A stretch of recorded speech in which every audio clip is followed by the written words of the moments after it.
Nadie duda que las cosas en esta vida se obtienen con esfuerzo, disciplina, esfuerzo.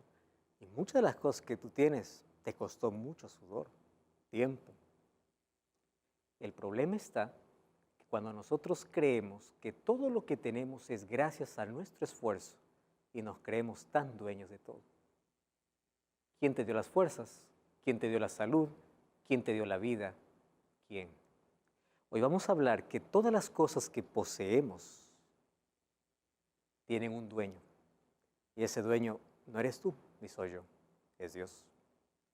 Todo lo que nosotros hacemos aquí es administrar los bienes de Dios. ¿Te parece curioso? Eso está en la Biblia. Hoy vamos a hablar acerca de cómo administrar los bienes que Dios coloca en nuestras manos. Y vamos a hablar de 4 cosas importantes, que son 4 áreas que envuelven toda la vida. Bienvenido a Biblia Fácil. Estamos comenzando una vez más un nuevo capítulo y en este programa hoy queremos hablar sobre un tema súper importante, cual hemos titulado Mayordomía Cristiana. Y antes de poder hablar sobre este capítulo, vamos a orar. ¿Oramos? Querido Dios, te damos gracias por esta oportunidad que tenemos de poder abrir tu palabra y poder comprender una vez más el plan que tienes para nuestra vida. Y hoy una vez más que tu Santo Espíritu pueda guiarnos al conocimiento de tu verdad. En el nombre de Jesús. Amén. Muy bien, es una alegría una vez más poder saludarte, tú que estás ahí en casa, y decirte bienvenido. Estamos aquí con 6 amigos que dejaron sus actividades durante estos días, estas semanas, para que juntos podamos estudiar la Biblia, del cual tú también eres parte. Gracias por dedicar este tiempo exclusivo para el estudio de la Biblia. Mi abrazo y mi cariño para ti. Nuestro tema de hoy es mayordomía cristiana. Cuando nosotros hablamos de mayordomía cristiana, estamos hablando de un aspecto fundamental dentro del cristianismo. ¿Cuál es? Tenemos un problema, especialmente dentro del mundo cristiano, porque la mayoría acepta a Dios como Salvador, pero no como dueño o como Señor. Y hay aquí 2 palabras claves. Una cosa es aceptar a Cristo como mi Salvador y otra cosa es aceptar a Cristo como mi Señor. Muchos solamente quedan en que Cristo es el Salvador. Entonces, cuando Cristo es el Salvador, Cristo solamente entra en mi vida en un aspecto, solamente en el área espiritual. Y hay muchos que confunden a Cristo como un cajero automático. Entonces, como Cristo me salva, necesito paz, dame paz. Necesito perdón, dame perdón. Necesito dinero, dame dinero. Y van a Cristo solo con una lista de pedidos. Señor, quiero esto. Si no quiero, me voy. En fin. Porque solamente reconocieron un área de la vida. Él es mi Salvador. Y algunos piensan que Cristo está para cumplir caprichos y para poder cumplir deseos y todo lo que quiero. Eso no es cristianismo. Lo que nosotros debemos entender como cristianos es que Cristo es nuestro Salvador. Y cuando Cristo nos salva, no nos salva en un aspecto de la vida. Nos salva en todas las áreas de la vida. Pero Cristo no solamente es nuestro Salvador. Cristo es nuestro Señor. La palabra Señor en la Biblia es dueño, aquel que tiene dominio, soberanía, el dueño absoluto. ¿Quién creó todas las cosas? Vimos que es Dios. El ser humano no creó las cosas que existen. El ser humano lo que hizo es transformar la materia existente con la sabiduría y la vida que recibe de Dios para crear como artefactos, electrodomésticos, tecnología y todo lo que nosotros vemos. Pero más allá, ¿quién es el dueño absoluto de todo? Es Dios. Cuando nosotros empezamos a ver a Dios como Salvador y como Señor, entonces, si Él es el Señor y dueño, ¿quién sería yo? Yo apenas soy un administrador. Y un administrador es aquel que cuida de las cosas que no le pertenecen. ¿Correcto? Porque es un encargado. Y el dueño en un momento va a pedir cuentas de aquello que le ha encargado. Y en la Biblia encontramos muy claro ese concepto. Ahora, ¿cómo es que yo puedo aceptar a Cristo como mi Salvador y mi Rey o el dueño de todo? En primer lugar, hay 4 áreas de la vida que envuelve a Cristo como Salvador y Rey. Y las 4 áreas son tiempo, talento, tesoros y templo. Estas 4 áreas son conocidas como las 4 T's: tiempo, talento, tesoros y templo. Dios es el dueño del tiempo, de los talentos, de los tesoros y del templo. Cuando hablamos de templo vamos a darnos cuenta que no estamos hablando de edificio ni de estructura. Templo es cuerpo. El apóstol Pablo desenvolvió la idea que todos llegamos a ser el templo de Dios. Entonces, todo esto es dado por Dios. Y Dios me ha dado libertad y me ha dado inteligencia para que de manera inteligente pueda administrar sabiamente estas 4 áreas que Él colocó en mis manos. Vamos a ver entonces, cuando una persona cuida bien de estas 4 áreas, se llama mayordomo. La palabra mayordomo hoy ya no es muy común, no es muy usado, es más, ¿no? Poco usado. Sin embargo, hoy la palabra más común es administrador. Entonces, en lugar de mayordomo podemos usar administrador. Solo que en un término eclesiástico más denominacional, más religioso, esto se llama mayordomía o mayordomo o mayordomía cristiana. Beatriz. Pastor, le cuento una experiencia que tuve. Estaba buscando libros en una biblioteca acerca del cuidado ambiental y encontré un libro que hablaba sobre mayordomía, cuidado del medio ambiente. Ajá. No sabía que se relacionaba con lo que usted mencionaba hace un momento acerca de la creación y de que somos mayordomos llamados a ser mayordomos. Exactamente. Me impresionó mucho este libro porque al leer un poco del contenido que tenía, he encontrado que, y he visto por experiencia dentro de la iglesia, que no se habla tanto de esta creación, del cuidado de esta creación. Exacto. Me ha pasado. Y al encontrarme este libro por casualidad, que habla acerca de la mayordomía y la creación, ¿qué sucede aquí? ¿Por qué no se puede evidenciar tanto esto o no se hace tanto hincapié en el cuidado? Se debe hacer el hincapié y el cuidado necesario. Como cristianos somos llamados a cuidar y administrar de todo. Y cuando hablamos del medio ambiente, los cristianos promovemos el cuidado del medio ambiente. Debemos promover, debemos cuidar, porque esta es nuestra casa, nuestro hogar, momentáneo, pero es. Solo que hay personas que van al otro extremo, ¿no? Y al extremo de poder privarse de tantas cosas por el cuidado del medio ambiente. Como cristianos tenemos de tener cuidado siempre de poder pasar de un extremo a otro, ¿no? En los extremos. ¿Qué significa el cuidado del medio ambiente? Promover el cuidado de la naturaleza, el cuidado de los animales, el cuidado, eso está bajo mi responsabilidad. Pero hay cosas que escapan de mis manos. Cuando yo voy al otro lado a hacer protestas y todo eso, estoy entrando en otra línea. ¿Por qué razón? Recordemos que en un momento determinado todo lo que está creado va a ser destruido y esto va a ser renovado. Pero nosotros sí somos responsables, mientras eso no suceda, del ambiente en el cual nosotros nos envolvemos.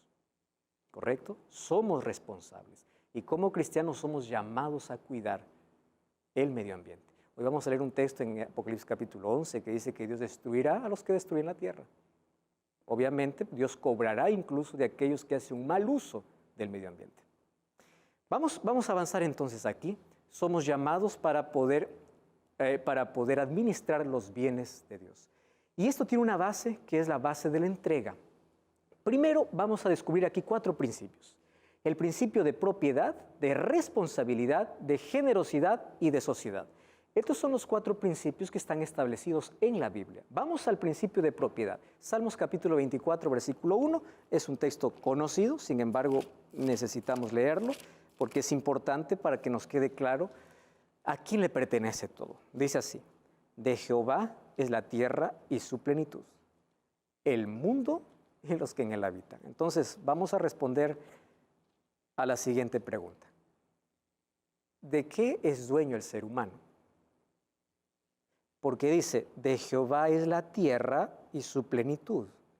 De él es el mundo, incluso los que en él habitan. Y claro, el ser humano es un atrevido, ¿no? Un atrevido a tal extremo de decir, pues bueno, es mi vida, yo hago lo que quiero. Soy yo. Claro, y Dios en su amor dice, a la verdad, ni siquiera tú te perteneces. Pero como yo te di libertad, tú ves cómo administras. Pero la vida me pertenece. Entonces, las cosas que hay en este mundo las creadas, las que existen, pertenecen a Dios. De Jehová la tierra y su plenitud, el mundo y los que en él habitan. Principio de propiedad. ¿Cuál es el principio de responsabilidad? Lo que Beatriz decía. Apocalipsis capítulo 11, versículo 18. Apocalipsis capítulo 11, versículo 18. Se airaron las naciones, tu ira ha venido, el tiempo de juzgar a los muertos, de dar el galardón a tus siervos los profetas, a los santos, a los que temen tu nombre, a los pequeños y a los grandes. ¿Y qué dice allí? Y de destruir a los que destruyen la tierra. Entonces, todos damos cuenta de todo, ¿correcto?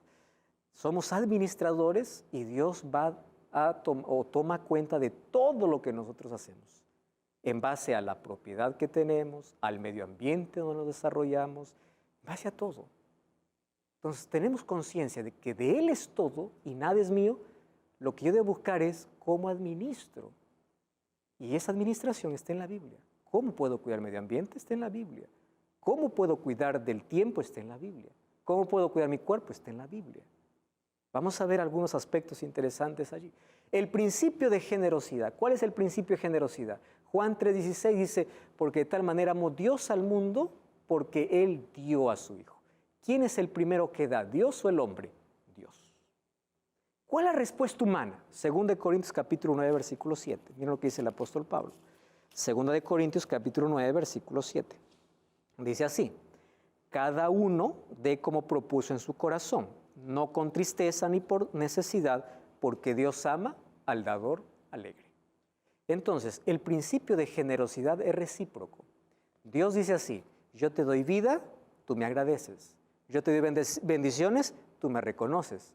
Yo te doy dinero, tú me devuelves. O sea, ¿cuál es el principio de ¿cómo es la palabra? De generosidad.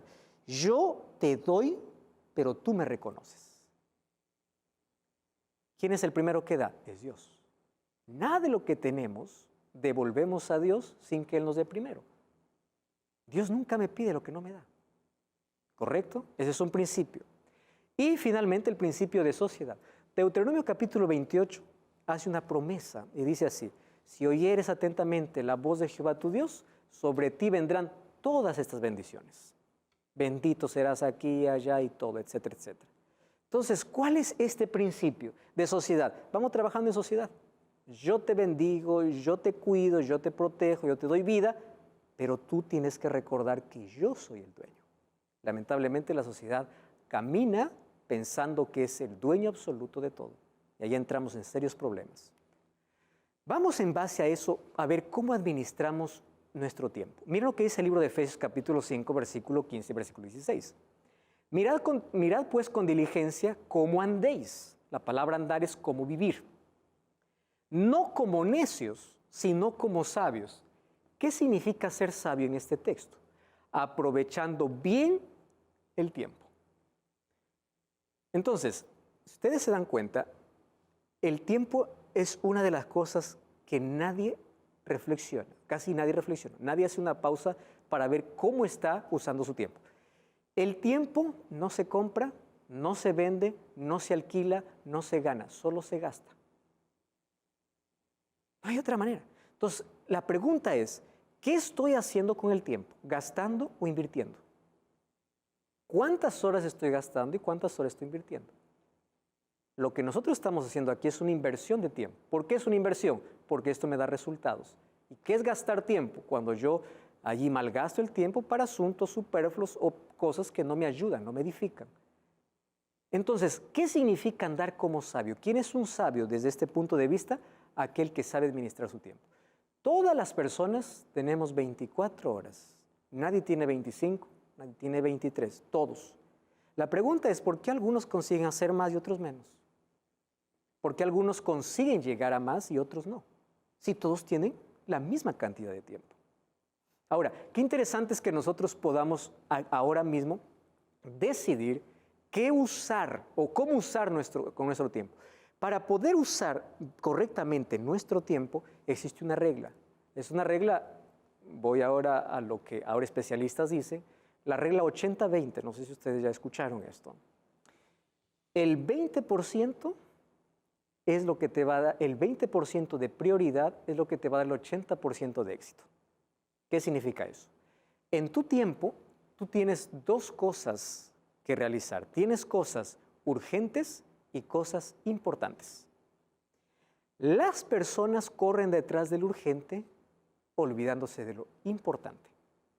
Cuando se invierte el asunto, yo corro detrás de lo urgente, olvidando lo importante, mi vida es un desorden. ¿Y qué es lo importante? Busca primero el reino de Dios y su justicia y todas las cosas serán añadidas. Si yo saco a Dios de mi tiempo, ya es un desorden completo. Yo puedo ganar con Dios, resolver las cosas más rápida, incluso avanzar más que cuando yo despierto y camino sin Dios. Entonces, ¿cómo administrar el tiempo? Colocando las cosas importantes en primer lugar. ¿Qué es importante? Dios. ¿Qué es importante? Familia. ¿Qué es importante? Salud. ¿Qué es importante? Trabajo. Pero nosotros invertimos. Lo más importante es trabajo, por eso es que andamos corriendo desde que amanece. Y olvidamos Dios para el final, familia para el final, salud para el final. Luego nos enfermamos, nuevamente nos sanamos, corremos siguiendo tras lo urgente, olvidando lo importante. Había un zapatero tan feliz que le daba tanta envidia a un millonario. Decía, todo el día está riendo y feliz. Y yo aquí con una tremenda mansión y no estoy feliz como él. Un día se va y le dice, te voy a pagar $10,000 y tú me das el secreto de tu felicidad. El zapatero le mira y dice, ¿secreto? Yo no tengo ningún secreto. Sí, pero es que yo te veo todo el tiempo feliz, ¿estás bien? Le dice que mi vida es simple. Mi vida es un triángulo, dice. Dios, familia y zapatos. Punto final. Dios siempre está aquí, luego mi familia, al final mi trabajo. Y así vivo. Es simple, no es complicada. Cuando nosotros aprendemos a organizar nuestro tiempo, evitamos tanto dolor y tanto peso en la vida. ¿Cómo planificamos nuestro tiempo? Debemos respetar nuestros horarios. Tenemos 8 horas para descansar, no debemos robar nuestras horas de descanso. Tenemos 8 horas para trabajar, no debemos robar nuestra hora de trabajo. Y tenemos 8 horas para nosotros.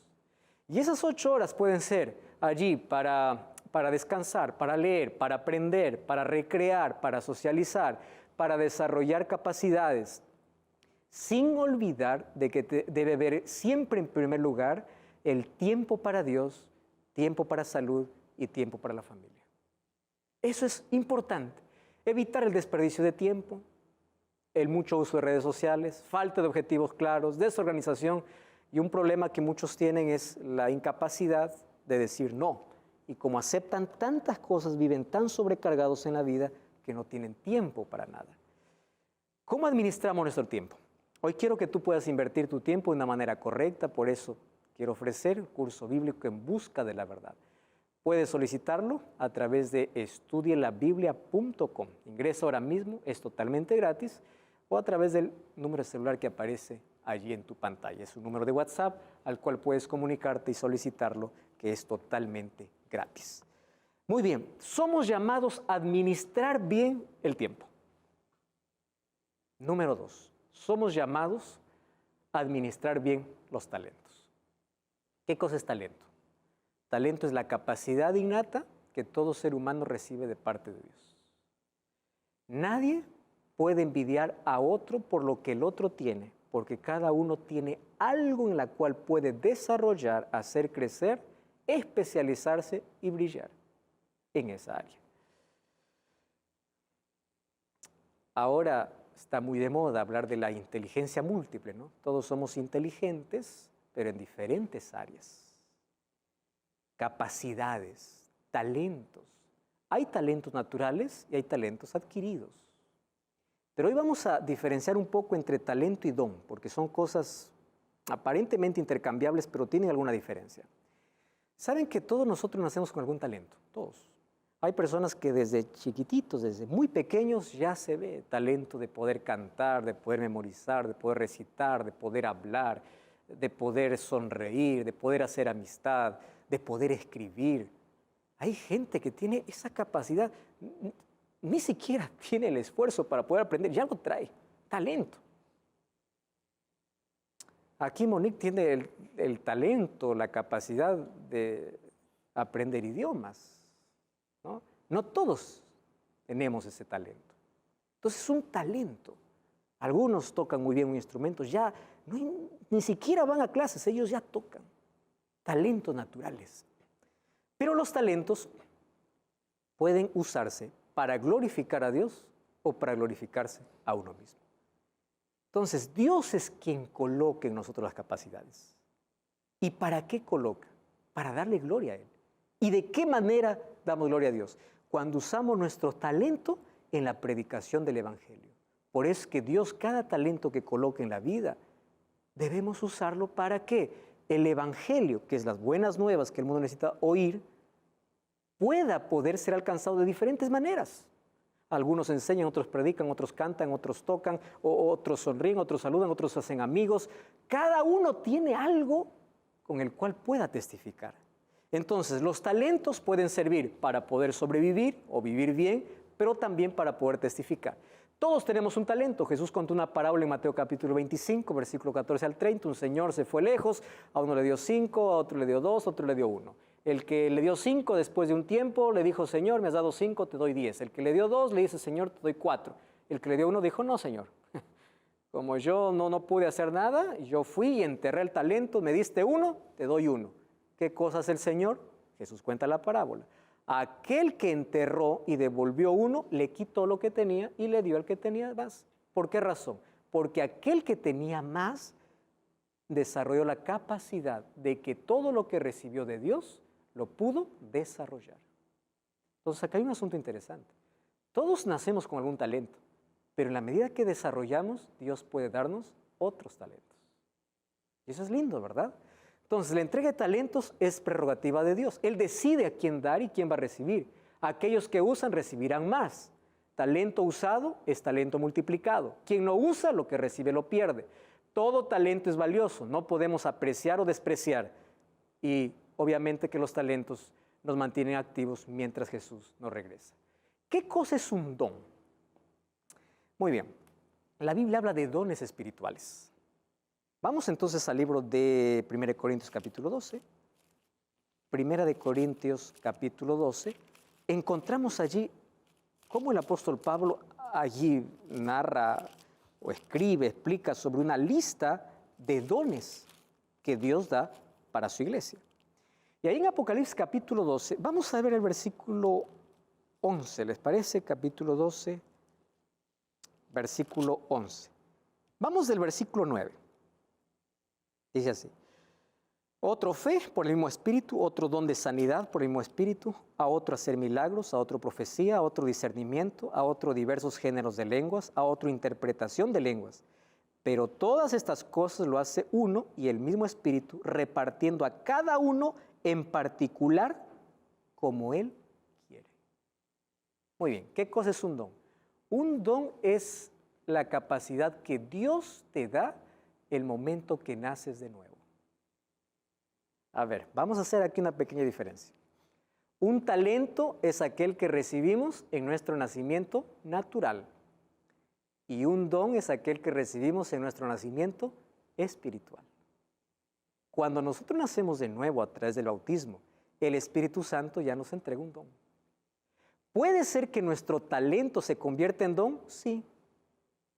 El talento que yo ya tenía ahora se convierte en don, porque el Espíritu Santo ahora me capacita para que bajo su poder yo pueda seguir desarrollando para el cumplimiento de la misión. O puede ser que al momento de ser bautizado, después del bautismo, yo pueda recibir un don específico de parte de Dios. Saben que yo comencé a predicar a los 9 años de edad, más o menos. Yo era tan tímido y tan miedoso porque yo crecí lejos de la ciudad. Y yo todo lo que escuchaba en la iglesia trataba de poder explicar, pero como no tenía personas, yo tenía un perrito. Entonces yo con mi perrito llevaba allí a una montaña cercana, y en esa montaña cercana Dios preparó ese perro para mí. Lo hacía sentar allí al perro y yo le contaba la historia. Pero yo no miraba un perro, yo imaginaba que había muchísima gente ahí, mucha gente. ¿Y por qué digo que Dios preparó ese perro? Porque cuando yo contaba la historia, si ese perrito levantaba la oreja, significaba que estaba interesante. Si ese perrito bajaba, significaba que estoy mal, debo reestructurar nuevamente. Entonces yo me esforzaba para que pusiera siempre la oreja atenta, ¿no? Eso era mi juego. Yo recuerdo, como yo no tengo hermanos y crecí sin niños a mi alrededor, crecí, digamos, solo. Pero esa soledad me ayudó para desarrollar algunas cosas. Pero tenía tanto miedo y tanto pavor poder hablar a gente. Yo podía hablar solo, podía hablar a un perro, pero a personas no. Me bauticé a los 12 años. Y a los 12 años me llegó la primera invitación, justamente después del bautismo, para poder predicar ya en una iglesia de 500 miembros.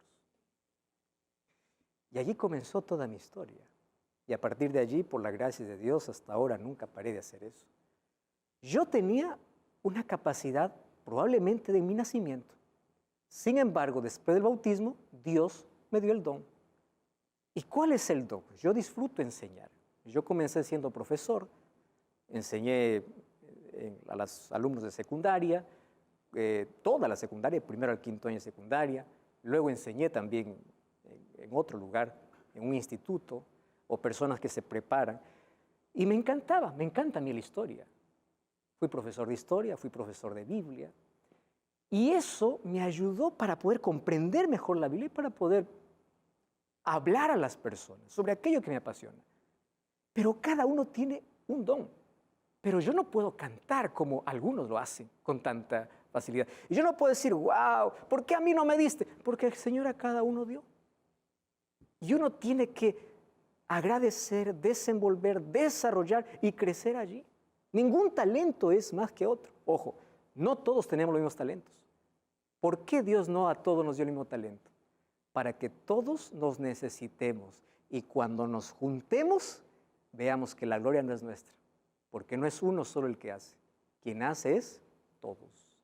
Por eso es que una orquesta no es un instrumento que sobresale.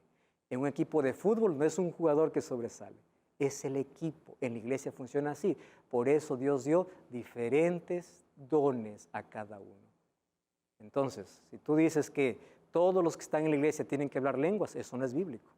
Si tú puedes leer el versículo 30 del capítulo 12, dice, ¿tienen todos dones de sanidad? ¿Hablan todos lenguas? ¿Interpretan todos? No, no todos pueden hablar lenguas. Entonces, cuando alguien dice, es que yo tengo el Espíritu Santo porque tengo el don de lengua, Dios da a quien quiere. ¿Y qué significa don de lenguas? Don de lenguas significa hablar otros idiomas. Apareció en el Pentecostés. ¿Mas por qué los discípulos hablaron en otros idiomas? Porque había gente que no entendía el idioma que ellos hablaban. Y Dios dio la capacidad, el don de lenguas, para poder hablar a esa gente. Hablar en lenguas no es un balbuceo, no es algo que nadie entiende. Hablar en lenguas es hablar claro un nuevo idioma para que la otra persona entienda. Y aquí dice que el Espíritu da a cada uno diferente y no todos tienen el mismo don. Mas, todos sí podemos tener el mismo fruto. Y tenemos que hacer la diferencia. Una persona que está llena del Espíritu Santo no es aquel que habla lenguas, porque hablar lenguas es un don. Una persona que tiene el Espíritu Santo es la persona que tiene el fruto del Espíritu. El fruto del Espíritu sí es algo que todos podemos tener. ¿Y cuál es el fruto del Espíritu? Es el amor. Ese es el fruto del Espíritu. Es la característica de aquel que camina con Dios. Ahora, apenas hemos visto 2 de las 4 cosas que tenemos que administrar. Vamos a una brevísima pausa. No cambies el canal. Ya estamos de regreso. Esta es Biblia Fácil.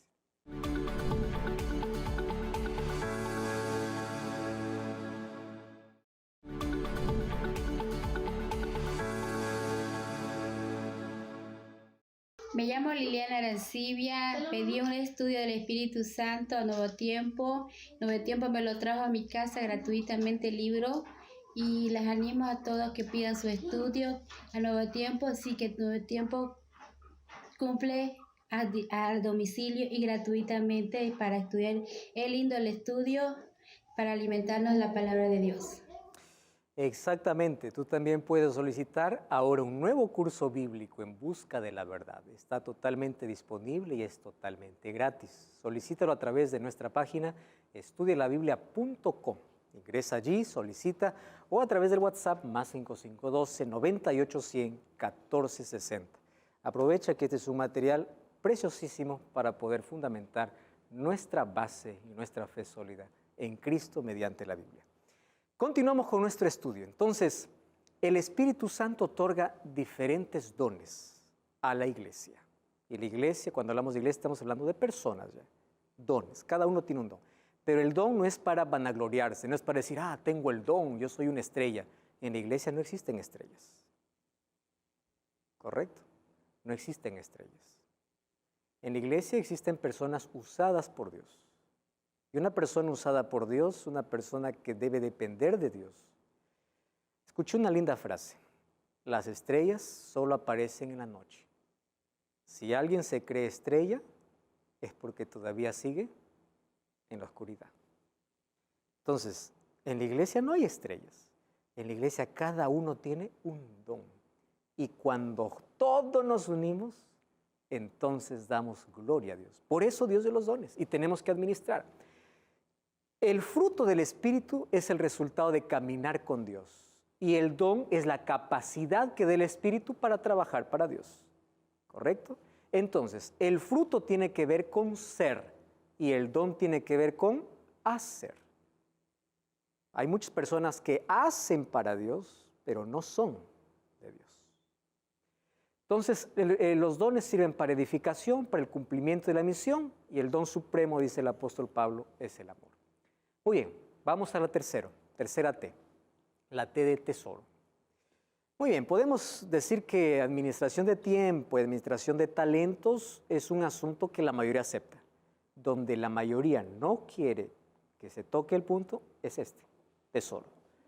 Y obviamente porque aparecen allí tantas experiencias tristes, y probablemente esté hablando para alguien que ya pasó por una terrible experiencia en su iglesia y dice, yo no quiero saber nada más de iglesia, porque en la iglesia hay un grupo de personas que viven de la Biblia, son estafadores, y claro, déjame hoy colocarte algunas bases que tienen que ver con principio de fidelidad, independientemente de la experiencia que tú has tenido. Antes quiero decirte, si tú has dado para Dios, deja que Dios se encargue de cobrar a las personas que hicieron un mal uso de aquello que recibieron.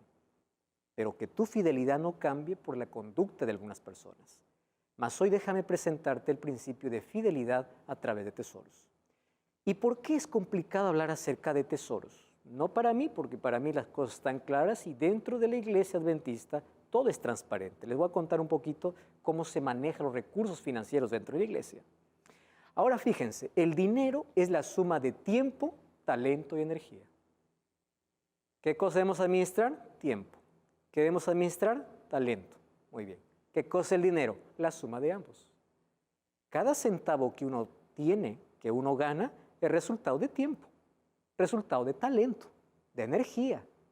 Entonces, reconocer a Dios de lo que recibo económicamente, yo estoy reconociendo parte de mi tiempo y parte de mi talento. ¿Y cómo es ese reconocimiento? El dinero puede ser bendición o maldición. Y yo encontré en un libro una frase interesante, ¿no? ¿Trabajamos o para enriquecerse o para enriquecer a otro? Cada uno elige dónde. El Dios más venerado en el mundo se llama dinero.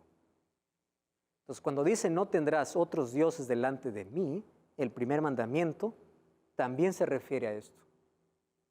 Dinero puede ser un Dios.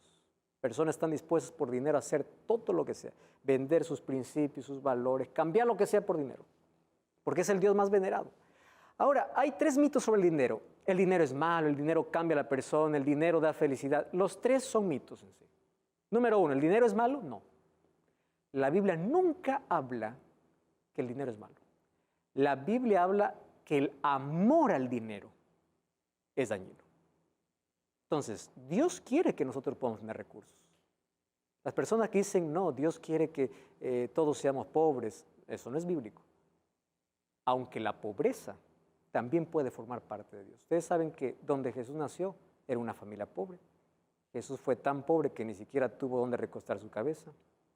O sea, la pobreza no es maldición de Dios.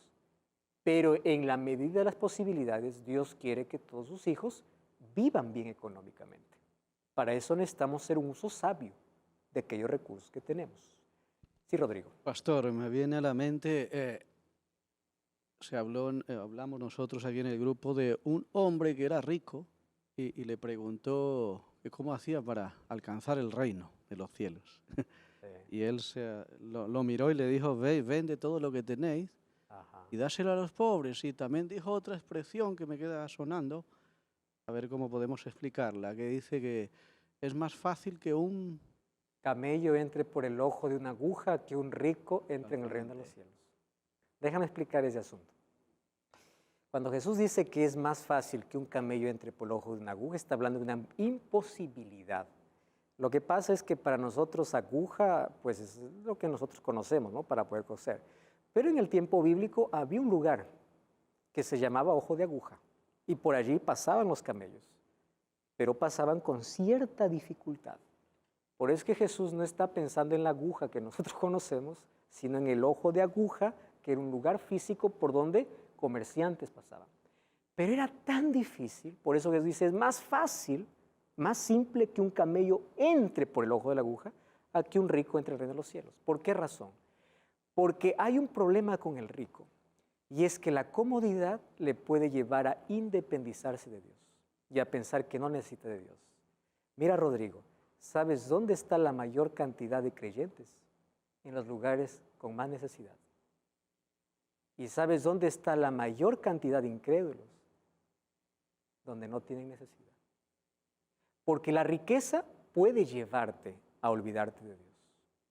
La comodidad puede llevarte a independizarte de Dios.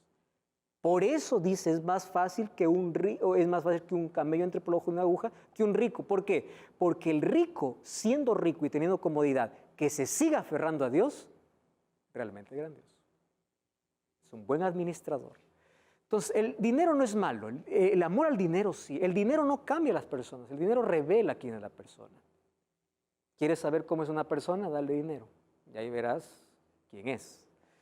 Dinero no da felicidad, hay personas que tienen todo, tanto dinero y no son felices. La Biblia habla de principios financieros, me encanta esa expresión, ¿no? Educación financiera es un curso que debemos llevar en el colegio, en la escuela, pero debe aprenderse en casa. La Biblia habla de 4 principios, me encanta. Por ejemplo, el principio del ahorro, ¿dónde está? En la Biblia. La Biblia dice para ahorrar. ¿Ustedes qué creen que hizo José en los 7 años de abundancia que estuvo en Egipto? Ahorró porque sabía que iba a venir años de escasez. El ahorro es un principio bíblico. ¿Cuál es el otro principio? Vive de acuerdo a tu realidad. Proverbios 13:7 dice, hay quienes son pobres pero pretenden ser ricos. ¿Sabes lo que está diciendo el texto?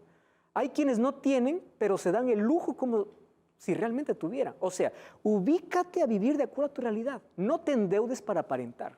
Es un principio bíblico. Vive de acuerdo a tu realidad. Otro principio, huye de las deudas. Otro principio, ten un presupuesto. Principios básicos de educación financiera están en la Biblia. Y ahí están los textos bíblicos incluso, ¿no? Proverbios, Lucas, habla acerca de estos principios. Ahora, ¿qué dijo Jesús? No hagáis tesoros en la tierra donde la polilla y el orín corrompen, donde ladrones minan y hurtan. Haceos tesoros en el cielo donde ni la polilla ni el orín corrompen, donde ladrones no minan ni hurtan, porque donde está vuestro tesoro, ahí está vuestro corazón. ¿Cuál es el problema con el dinero? Cuando hacemos del dinero nuestro mayor tesoro. Pero cuando hacemos de Cristo nuestro mayor tesoro, aun cuando tengamos la gran cantidad de dinero, Cristo seguirá siendo el mayor tesoro. Entonces, personas que son bendecidas con dinero porque administran sabiamente, si ellas saben usar para poder dar, compartir, bendecir, ayudar, pues todo bien, ¿correcto? Ahora, en la Biblia encontramos 2 ejemplos claros para poder explicar eso. Antes, 1 Timoteo 6, 9 y 10. Los que quieren enriquecerse caen en tentación y lazo, muchas codicias necias y dañosas, hunden a los hombres en destrucción y perdición, porque raíz de todos los males no dice que es el dinero. ¿Qué cosa dice que es? El amor al dinero. Cuando mi amor al dinero está por encima de mi amor a Dios, ahora sí, el cual codiciando algunos se extraviaron de la fe y fueron traspasados de muchos dolores.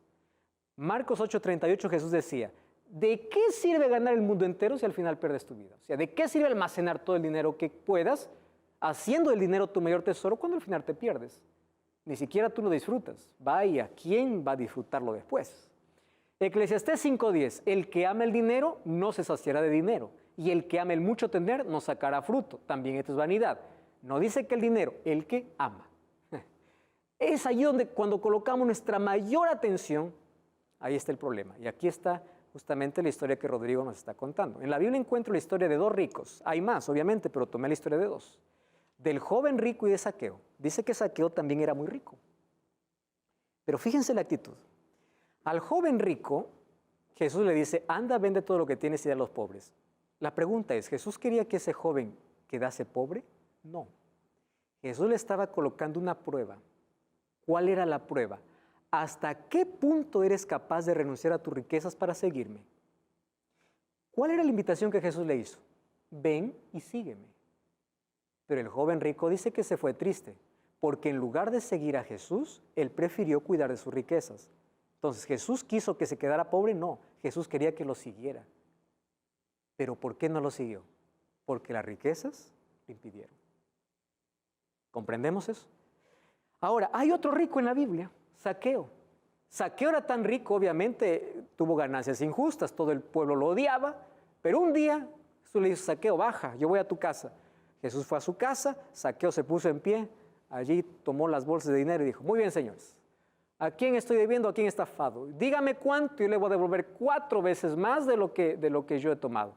O sea, antes de su encuentro con Cristo, para Zaqueo, lo más importante, ¿qué cosa? Era el dinero. A tal punto de que no importa cómo lo tenía, lo importante es tener. Después de su encuentro con Cristo, ¿qué era lo más importante para Zaqueo? Cristo.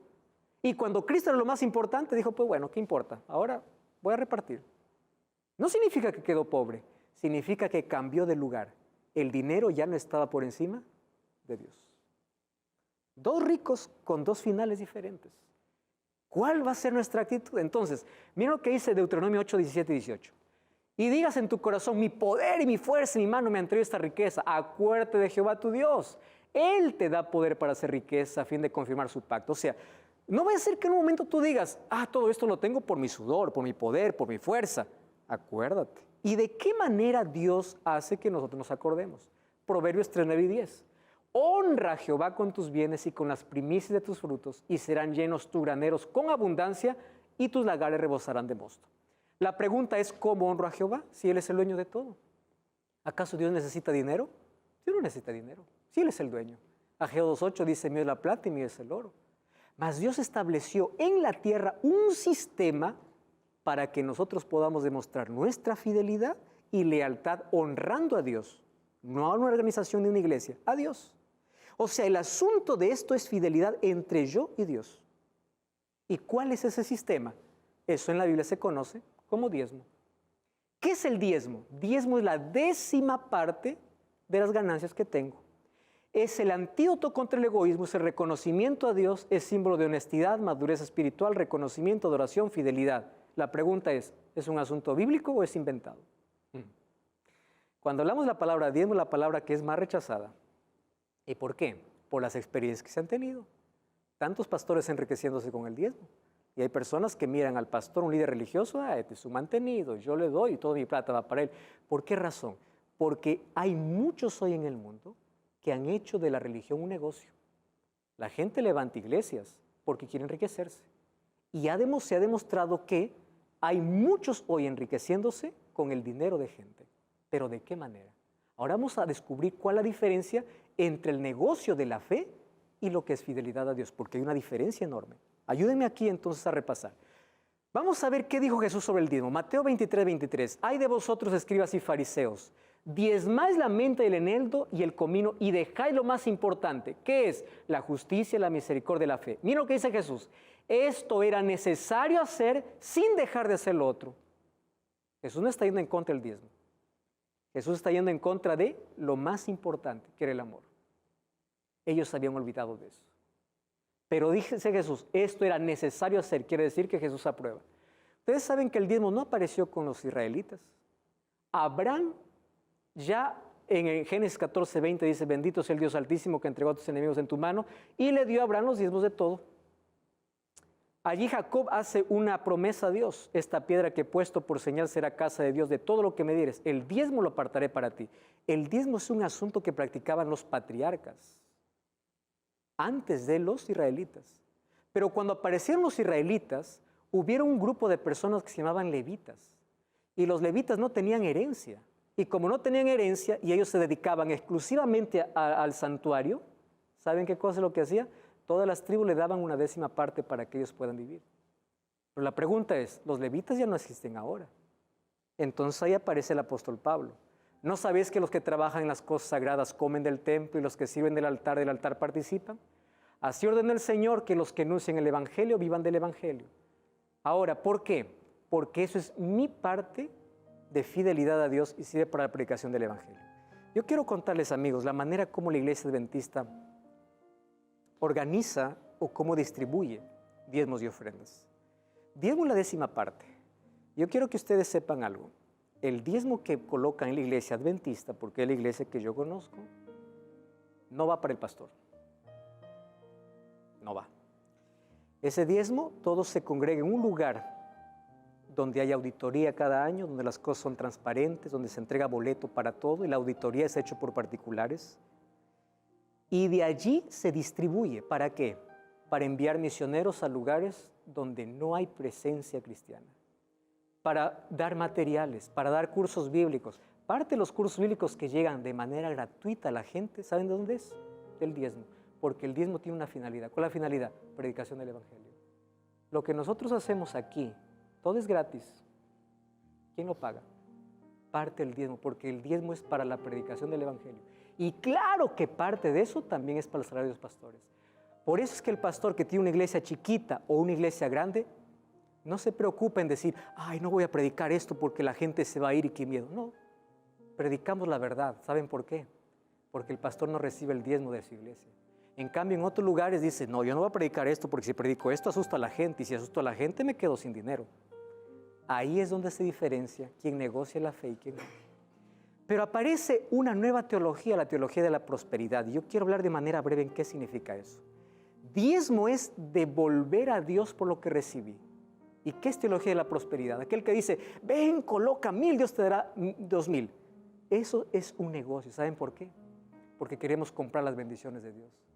El diezmo es devolución.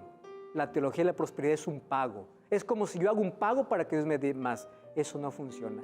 ¿Cuál es la diferencia entre el diezmo y el negocio de la fe? El diezmo es mi reconocimiento a Dios de que Él es el dueño y yo le doy. ¿Y qué con la teología de la prosperidad? Yo me voy a un culto no por amor a Dios, sino por amor a recibir más. Yo voy a hacer un negocio con Dios. Y hay muchos enriqueciéndose de esa manera. Y si hay alguien que está haciendo eso, por favor, no continúe así. Sabes que el diezmo es sagrado y es bíblico. Y es usado para la predicación del Evangelio. ¿Y sabes cuál es la última T del cual debemos cuidar? Es el templo. Cuida tu salud, cuida tu mente. Romanos capítulo 12, versículo 1 dice que todos nosotros debemos cuidar nuestro cuerpo y nuestra mente, porque de esa manera damos gloria a Dios. A partir de hoy puedes ser un fiel administrador de Dios, reconociéndole como dueño y creador de todo. Mientras escuchas esta música, tú puedes tomar esa decisión.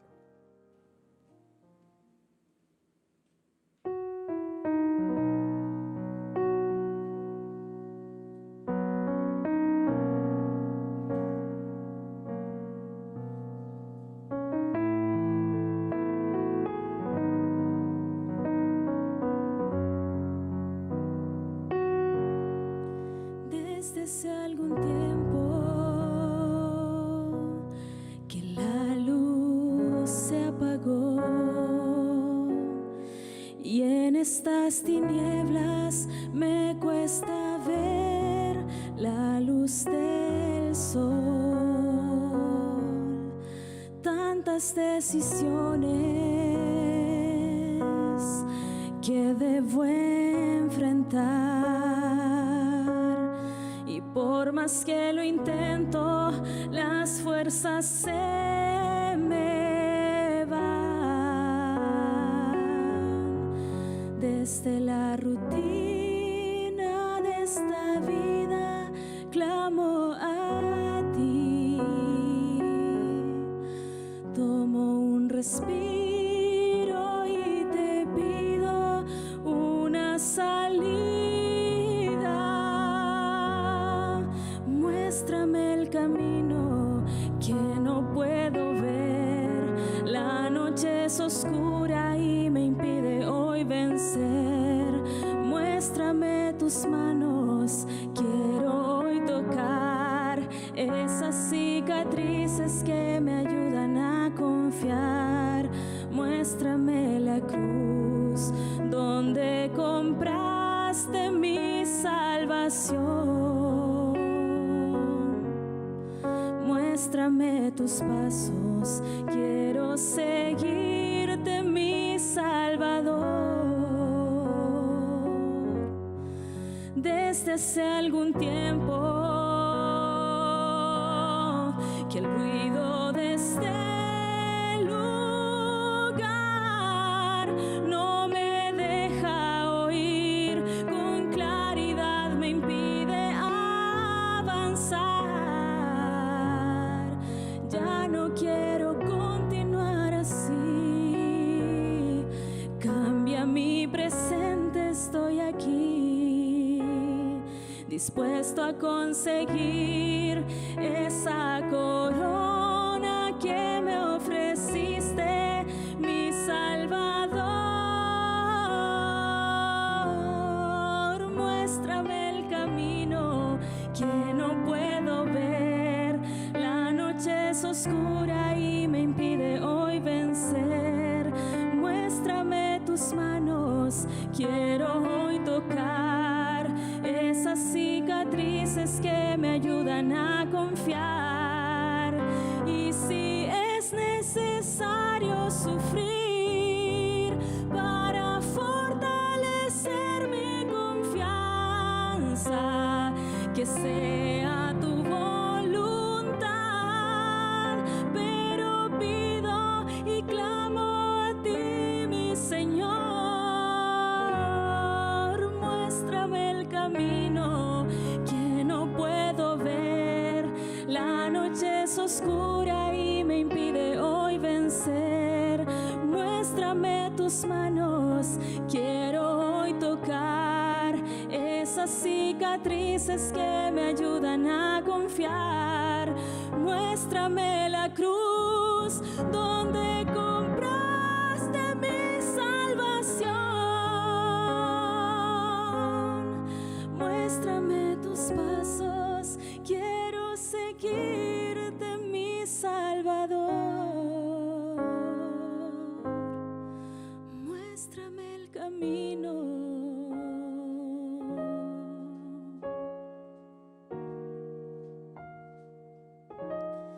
Muéstrame el camino.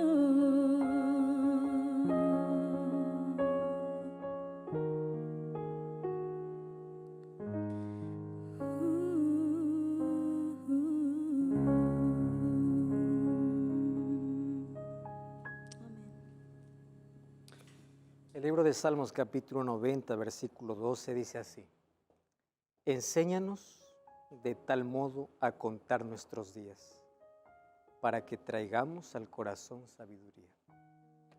Los seres humanos estamos acostumbrados a contar los años, por eso es que cada vez que cumplimos años hay una celebración, hay felicitación, hay abrazo. Solo que la Biblia dice, no cuentes años, mejor cuenta días.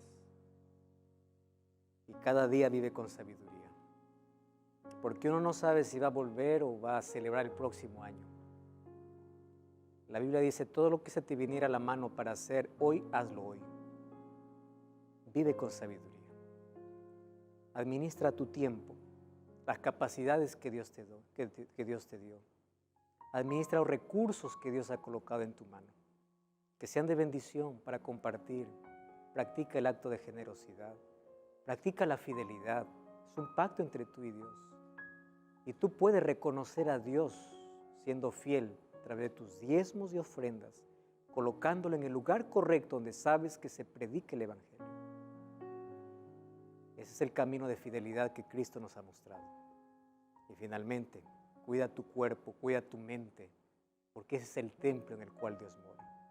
Si tú eres un mayordomo fiel, si tú eres un administrador fiel, tú podrás decir que todos los años de vida que has vivido han sido con sabiduría, porque has administrado sabiamente cada área. Mas pedimos que Dios pueda ayudarnos para reconocerle como el dueño de todo. Y después de cada éxito o logro en la vida, podamos en primer lugar reconocer de que de Él vienen todas esas bendiciones. Y si le reconocemos a Él y colocamos en primer lugar a Dios en nuestra vida, todas las otras cosas, como dice su palabra, serán añadidas. Que Dios te bendiga, porque a partir de hoy sé que tú transitarás por este camino de fidelidad. ¿Podemos orar? Gracias, Señor, por tu palabra, y gracias porque en ella encontramos todo lo que tú quieres que nosotros hagamos, y lo hagamos por amor. Queremos reconocerte como nuestro Salvador y nuestro Señor. Enséñanos a ser fieles en cada área de nuestra vida. Entregamos nuestro corazón, nuestro tiempo, nuestros recursos, nuestro cuerpo. Entregamos todo para honra y gloria tuya. En el nombre de Jesús. Amén.